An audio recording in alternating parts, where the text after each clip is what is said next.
ẹ gbà mí mo rí wìrìwìrì lọ́nà oko gbẹ́ngbẹ́ngbẹ́ng dìgẹ́ ẹ̀yin jẹ́ńdà mi torí Ọlọ́run.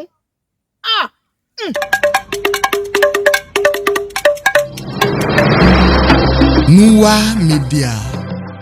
It's plenty for us, ló pọ̀ fún wa. Ẹ wo kí n tó máa bá yẹn sọ jàre, I still remain yours sincerely. Aródú Òjìgọ̀bì ọmọ wọn lówó òdùrà jífẹ́pẹ́ ṣeré.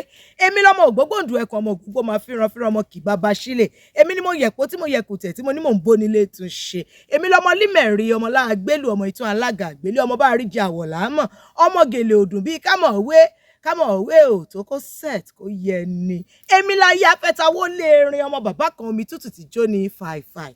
Mo kí wa káàbọ̀ sórí ètò kílẹ̀ rí sí fún ti ọ̀sẹ̀ yìí. Ètò kan lórí èyí tí àtijọ́ máa ń fi ọ̀rọ̀ jomi tó rọ ọ̀rọ̀ fíkunlukùn lórí àwọn kàyéfì àti ìrírí ayé gbogbo tí ó ṣẹlẹ̀ sí wa tá a gbọ́ àbí tí wọ́n sọ fún wa. Lónìí lórí kílẹ̀ rí sí mo sọ lẹ́ẹ̀kan mo ní mo rí wìrìwìrì lọ́nà o kò ṣe ráwọn gender mi ọ̀rọ̀ yín gender mi àbí kémi gan ṣe transgender ni. Bobrisky is a man, he changed to a woman. Bóyá èmi àmì woman kì ó lè work. Ẹ̀yin tèmi jẹ́jẹ́ mà ni ẹ mọ̀ jẹ́jẹ́ mi ni máa ń lọ. Ọmọ Èkó ni mí, I no dey find trouble. Na only if trouble find me come, na our two go show ourselves say one get blow, the other one get, you know as e dey be. But ìyẹn ò tiẹ̀ mára. Mo lọ náà ni actually nǹkan tó ṣẹlẹ̀ nìyí. Mo ní kí n wo àwọn tires mọ́tò mi bóyá wọ́n wà of normal gauge. So mo yà lọ́dọ̀ vulcanizer pé kí vulcanizer bá mi check tires.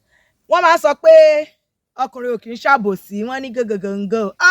Èké ẹ̀yin ọkùnrin pọ̀ except for my darling and my father. Wọ́n ṣèké. Lọ́ba ṣàmú èké yìí lọ́jọ́ bẹ̀rẹ̀ mọ̀ wọ́n ti ń po oríṣiríṣi pọ̀ ẹ̀mọ̀ tó bá ti ń lọ bẹ́ẹ̀ yẹn ọ̀rọ̀ máa bọ́. Bẹ́ẹ̀ nìkan ṣe dáhùn yẹn lónìí. Ohun tó mú kí òun kó wá jókòó mu ọtí tó tó ìní alẹ́ pé ó yẹ káwọn ọ̀rẹ́ òun béèrè lọ́wọ́ òun pé kí ló ṣe òun. Nìkan náà bá dáhùn pé aláyé àfà kí ló ṣe ẹ́ o. Aláyé ò kí máa mu tó yẹn náà but kí ló ṣẹlẹ̀ ní alẹ́ yìí. Ní bros bóyá kí n pè wọ́n ní morúkọ ní kí fún wọn yẹn náà ẹ̀ ń pè wọ́n ní Kọ́ládé. Bí Kọ́ládé ṣe ti ọ̀rọ̀ bọ ẹnu nìyẹn. Ó ní ìyàwó òun ti ń kẹ́fìn pé ó máa ń fẹ́ lọ gbá èwe. Ó ti yé yín ó máa ń gbá àwọ̀ ẹ̀gbẹ̀gbẹ́ tí get ó ń ṣojú méjì but òun ò tí ì mu wípé bóun ṣe ń mu lọ́rùn ọwọ́ ṣe ló ń jábọ́. Ó ní but this time around òun ti mu ní ọ̀nà fún báyìí. Àyẹ̀ wá ní àmú lọ́nà fún pé kí ló ṣẹlẹ̀ ó ráyè gan ọdẹ ṣọ́bìnrin ó lóun òkùnkùn ṣọ. Ó ní àmọ́ orí òun le gan pé orí òun tó máa gbèjà òun jà ló jẹ́ kí àṣírí tú sí òun lọ́wọ́. Okay now wetin happen. Ó ní òun wà nílé òun ti travel actually lọ fún conference kan. Ó nígbà tó máa dé kò bá yàwó ẹ̀ nílé so òun ti wá dé sínú ilé mọ́tò company ni ó gbé wá so kò jẹ́ kí ìyàwó lè sọ bóyá ó jáde àbí kò jáde torí ṣe ló fi mọ́tò sílẹ̀ nílé nígbà tó ń lọ sí conference. So ìgbà tó official vehicle gbé wá tó já sílẹ̀ official vehicle ti lọ. Ìgbà tí madam máa dé madam ò mọ̀ pé uncle Kọ́ládé ti dé sí inú ilé. Bí madam ṣe dé ẹ mọ̀ wọ́n ti wọlé ìgbà tó expect ọkọ àwọn máa tètè dé bẹ́yẹn ni madam bá ṣàwọnú ilé ló ṣe pápápá one and one together. Inú yàrá tó máa wọ̀ ó kàn ṣe kòǹgẹ́ ọkọ ẹ̀ ni. Àmọ́ ẹ mọ̀ ọkọ ìyàwó tó jẹ́ bí onífàájì elérépá ó wá kẹ́ra sí orí ibùsùn bẹ́ẹ̀ ni pé òun ti sùn. Ìyàwó ò mọ̀ pé kò sùn. Ìyàwó bá wọlé ló bá ṣe ṣó ló bá ní kóun sáré bọ́ aṣọ kóun pààrọ̀ àwọ̀. Bíbọ́ṣọ tí wọ́n máa bọ́ aṣọ wọ́n bọ́ tòkè wọ́n bọ́ kọ́mú wọ́n bọ́ yẹ̀rì àwọ̀ tẹ́lẹ̀ ìyẹn pátá pásítọ̀ àwọn máa rí mọ́ tọ́wọ̀ ni wọ́n bọ́ sí ilé tí àwọn sáré wọ balùwẹ̀ wípé bàtà táwọn bá máa fi ṣe tó máa fi padà aṣọ mọ́kọ òun ò tí ì lè jí bóyá ó rò pé bọ̀dà Kọ́ládé bàjẹ́ oorun. Bí òun ṣe kóló tó wọnú balùwẹ̀ ní uncle Kọ́ládé làwọn náà bá ra dìde lórí bed. Mi ì mọ ohun tí ó mú uncle Kọ́ládé tí bá ṣe àyọjú rọ̀nà làwọn náà bá ṣàdé bẹ́ẹ̀ ṣá mi ì mọ ohun tó láwọn ń wá náà bá ń wá aṣọ bó ṣe máa débi pátá mọ́mì wọ́n bá tó tutù lọ bá nǹkan tó ra kìtìntìní ààtọ̀ ọkùnrin ló wà nínú pátá bó ṣe di ariwo nìyẹn yam pẹpẹ scatter màdàmú bọ́ síbẹ̀ wá ṣàlàyé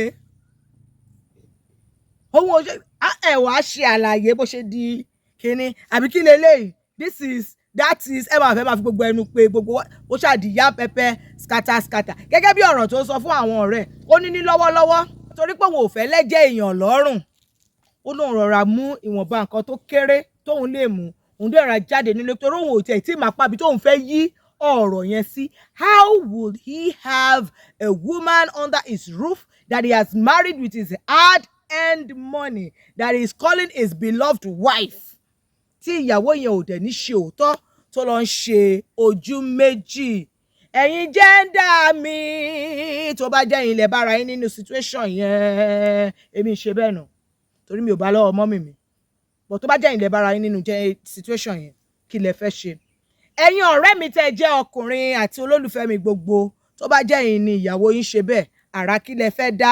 The guy we are talking about is in a dilemma. He doesn't know what to do now and he needs our counsel. Ẹ jọ̀ọ́ ẹ bá mi dá sí gbogbo tẹ́ ẹ bá fẹ́ fi dá sí ọ̀rọ̀ yìí ẹ jù ú sí wa bẹ́ẹ̀ ṣe máa ń jù sí wa lórí àwọn ìtàkùn wa lórí ayélujára lórí Facebook, Instagram, TikTok, Threads and YouTube a wà gẹ́gẹ́ bí Nowa Media Official. Ẹ dẹ̀ lè tẹ àtẹ̀ránṣẹ́ sí wa lórí email ìyẹn nowamedia@gmail.com àbí kí ẹ pè wá kẹ́ ẹ bá wa sọ̀rọ̀ pẹ̀lú chat lórí WhatsApp lórí nọ́mbà wa tẹ́ ń wò ní ojú ẹ̀rọ yín. Tẹ́yin náà bá dẹ̀ ní àwọn kàyéfì gbogbo tẹ́ fẹ́ kí n bá yín gbé sátẹ́gùn ẹ ṣáà mọ̀ bá a ṣe ń ṣe. A máa ń fi orúkọ bo ara wa ní àṣírí ni kí a má bàa lẹ stíkà identity mọ́ àwọn èèyàn lára torí kìí ṣe gbogbo èèyàn ló ń fẹ́ kí ọ̀rọ̀ òun máa wà ní ìgboro ayé àmọ́ tá a bá dà pé tá a bá sọ lọ sọ báyìí ó ṣeé ṣe kó rí ọgbọ́n kan nínú àwọn èsì tí ẹ bá fi dá sí ètò wa á lè rìnrìn ilé ayé ẹ̀ á tọ́ kò ní lè rú dànù. Ọlọ́run á ran gbogbo wa lọ́wọ́ o èmi náà sì ní tiyín ní tòótọ́ Aródú Òjígọ̀bí ọmọ kan ṣoṣo tó fín adúmáadán ayáwọ ní ẹ lọ wá díẹ̀ assignment ká pàdé pẹ̀láyọ̀ àlàáfíà o.